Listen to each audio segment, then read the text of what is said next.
Hello, greetings, this is Gilles. I thought I'd come and make one more video. I'm not really sure I'm going to be able to continue to make those videos, but well, I wanted to express a few ideas and pull out a few cards about the chakra systems. Essentially, it's very important to be polite and to express to always have some social graces, not to get angry at people, not to raise your voice, not to get because it's kind of free to be polite and to have a social decorum, but you cannot buy that. You have to learn that, and I would like to see that on all political stage and people respecting each other, for that is the beginning to unconditional love. An exercise that we need to practice is to understand that we have, as the Greek says, humans don't have archetypes. They have the demons below and the angels above, and they have to choose between the two. So imagine you have your ego on your left shoulder and your guardian angel on your right shoulder, so that when you hear negative thoughts, you know that it's coming from there, and then but then once you familiarize the idea of having your guardian angels that's speaking to you that is always there, visualize, imagine that you can always receive guidance from your guardian angel.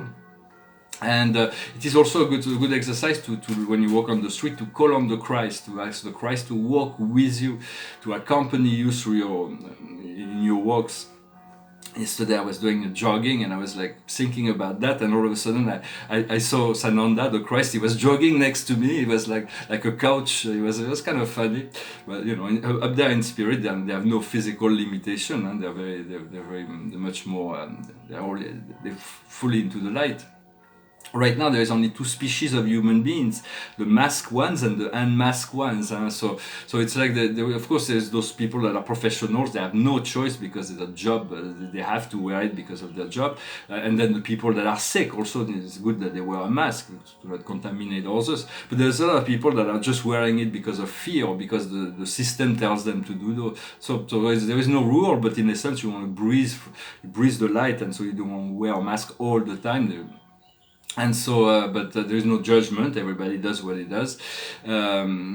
For every morning I feel I come back from heaven, and I'm like with wonderful energy, and then I have to face all those things, and my life could turn out as a drama or tragedy, or with a good ending. Spirit says the good ending will come, but I feel like I'm in quicksand, and it's like and if I have to stop my art and my project and all those things, but Spirit is saying to live a little bit longer here, not to die yet. So I'm hanging on to this reality, no matter how uncomfortable it is.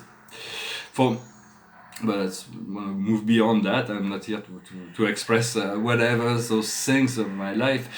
To be stoic, to accept life as it is, as it comes, and so there must be value in putting pressure on our life. That God is like because everything is decided from on high. Everything is always up to God's decision on high, and then tomorrow whatever God has decided today will manifest will come down as a realization of that which serves the greater whole.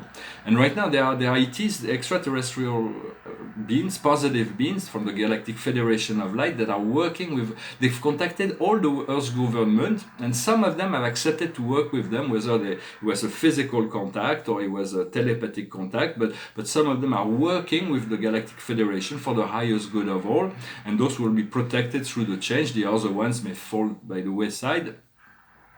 And so, because ET contacts will continue to increase, there's going to be more and more, but it's far easier when you're in a countryside or in the mountains than in the middle of the city to make.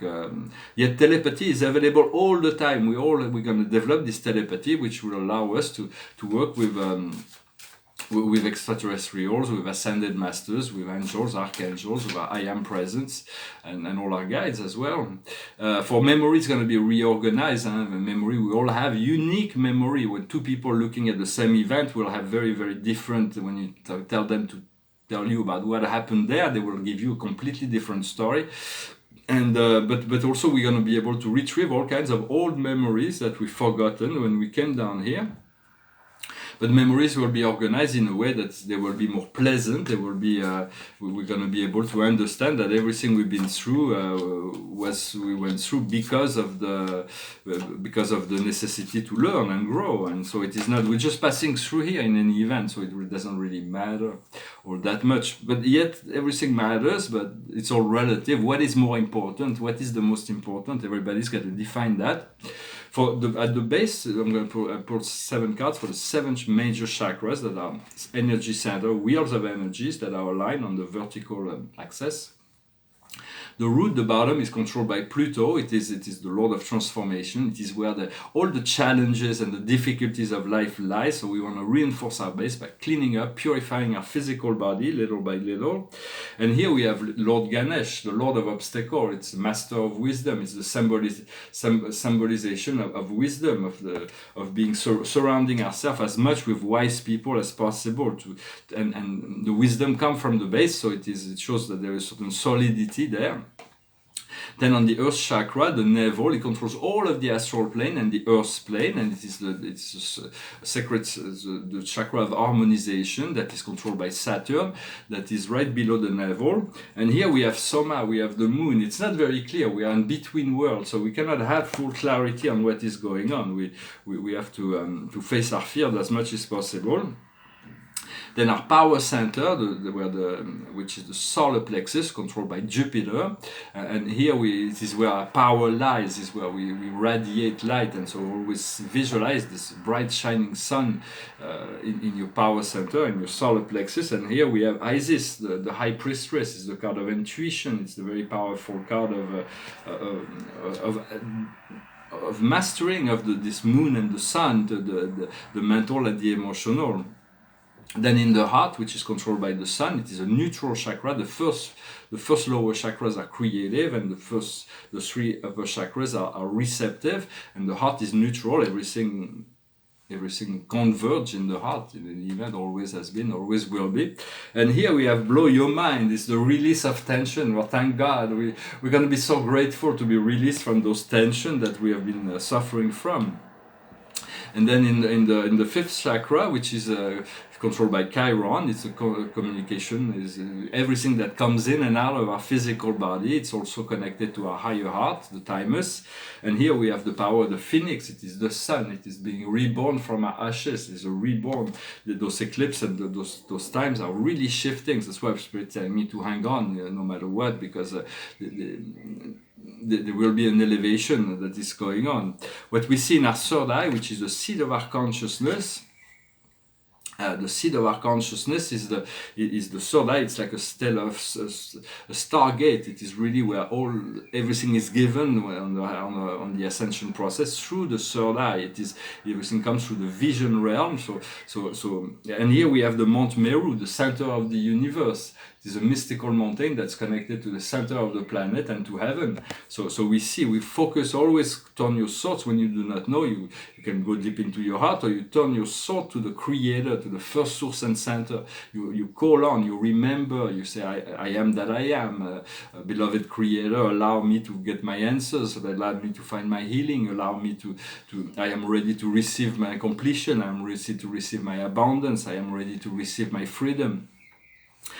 Always turn your thoughts directly to the center of centers through your intention. It creates a powerful connection. With time, it's solidified. This, not that we're not connected to God, but it's for us to connect it. For God is already connected to us.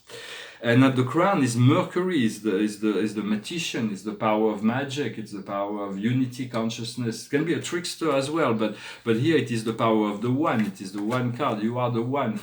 Once we become one, then when all the ones will become ones, then the one will be what it needs to be. Right now, the ones are not ones. They are more. They want to be more or less than one, and so there is a lot of confusion. But once the one become one, then all things come into order. And our soul star, that's below our feet, that's anchored into the earth, earth star, is the elixir fruit, the essence, is the desire to test all the best things of life, the kind of pleasure. It's also there is a need for discrimination a little bit, to seek out always higher pleasure. And on our soul star, what is in the for the crown is very important, and the crown, because it's what open is called the door to the sky. Once we open the crown, always focus your thought on top of your head, so, and visualize a disc of light, so that's assist in the opening of that, and then it connects to our soul star, which is a silver light. We share it with our higher self, and here we have taking up the arms. It means things will happen according to the divine will, not to human will. Here the divine will is the turtle, and the human will is like this person who's like, I want this to happen, I want this to happen. When actually it is always God that decides. So it's like, and we'll see what happened, what's going to happen. I have to stay open to the positive outcome that God is presenting before me, but in some sense I have to take some kind of preventing action, not to find myself. I feel I'm on the precipice, and it's like the path is getting narrow every day, and it's like the Spirit says, well, at the last moment we're gonna wait till the last moment, and then something's gonna happen and everything will change. But it's still very stressful sometimes, so we have to breathe as much as possible. I hope you're not having this difficulty, and that your life is unfolding with grace and ease. This is a painting that's not quite finished. I'm still going to work on the big planets, but it's about the solar system and their moons. And this is another version of the solar system on canvas that's more complex with more planets. I'm going to sing a song that corresponded to my mood of today. It's called Moon Shadow. It's about stoicism. It's about being stoic. Oh, I'm being followed by a moon shadow, moon shadow, moon shadow, leaping and hopping on a moon shadow, moon shadow, moon shadow. And if I ever lose my hands, lose my plow, lose my land, yes, if I ever lose my hands, oh, if hey, I won't have to work no more. And if I ever lose my eyes, all my colors all run dry, yes, if I ever lose my eyes, oh, if hey, I won't have to cry no more. Yes, I'm being followed by a moon shadow, moon shadow, moon shadow, leaping and hopping on a moon shadow, moon shadow, moon shadow. And if I ever lose my legs, I won't moan and I won't beg. Oh, if I ever lose my legs, oh, if hey, I won't have to walk no more. And if I ever lose my mouse, all my teeth, north and south, yes, if I ever lose my mouse, oh, if hey, I won't have to talk. Did it take long to find me? I asked the faithful light. Did it take long to find me? And are you going to stay the night? Oh, I'm being followed by a moon shadow, moon shadow, moon shadow, leaping and hopping on a moon shadow, moon shadow, moon shadow. The moon is a trickster. She's with the emotion, and the yin, the dark, the unknown, the emotion. So we want to balance out those worlds, the same motion, to come into alignment as much as possible. Well, I hope you're having a wonderful day. The last card of the day is far more optimistic than the French reading. It's the 10 of Raphael. It says, your life is made of love and grace. Harmonious familial relationship, looking for happiness. So it's very much a kind of satiety. It's the dinner in the garden. Here it's very romantic. For some time my mind is not totally free to enjoy all the wonderful things, ethereal things that God proposed to me, but I have some those material things, and yet I have to believe that everything is one, and that God is aware of all those things, and there is great meaning behind every lesson that we are being taught here, down here on this earth. I thank you very much. I wish you a wonderful day, and I'll talk to you later. Namaste.